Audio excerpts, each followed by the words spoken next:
নির্বাচনের সময় সবগুলো দল একসাথে কাজ করেছিল।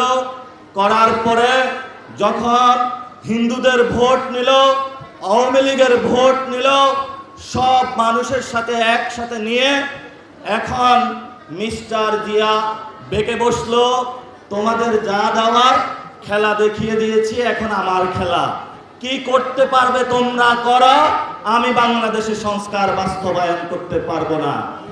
এই চ্যালেঞ্জ আমাদের তরুণ প্রজন্মের সামনে সে ছেড়ে দিয়েছে।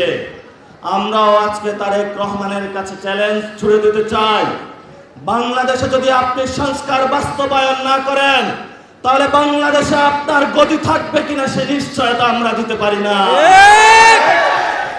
কারণ জনগণের ম্যান্ডেট দিয়েছে, জনগণ ভোট দিয়েছে।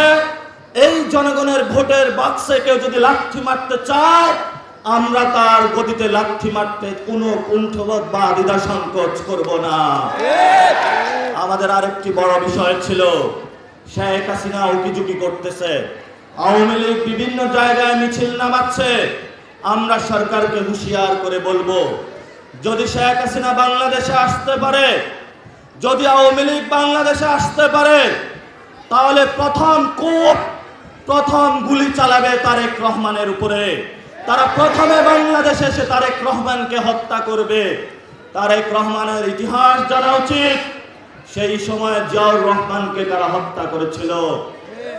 যদি উনি ইতিহাস জানেন, তাহলে তার বাপের যে পরিণতি হয়েছিল একই পরিণতি সন্তানের পরিণতি হবে।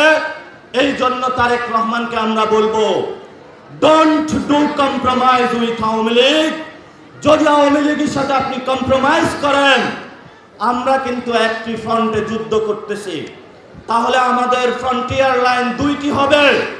আমরা কিন্তু একই পাল্লায় বিএনপি এবং আওয়ামী লীগকে রাখতে দ্বিধাবোধ করব না।